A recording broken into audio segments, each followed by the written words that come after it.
rim dulu bang. Itulah aku rasa kena tukar rim lah. Kau tengok sini. Rim aku ni, warna lama bawa, tak apa benda dia sagat atas tergesek. Itu belum campur dia punya tayar tu. China.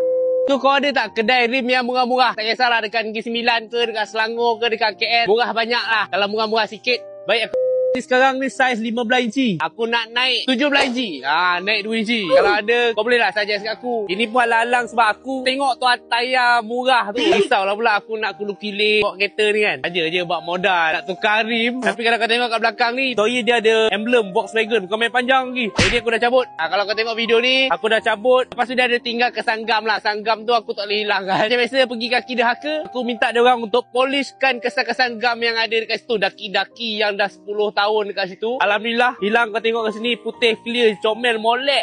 So halang tu nanti kau jangan lupa suggest kat aku. Kalau kedai tu ada TikTok, kau cuba try tag. Yang ni aku nak angkat rim sekali dengan set tayar 4 biji tayar baru. Sebelum tu aku ingat nanti aku nak pergi balik kaki Derhaka. Aku nak polish lah lampu ni. Lampu ni dah teruk lah. Aku nak try dulu polish coating dulu lampu ni. Kalau kau main macam tu juga, lampu baru lah alamatnya.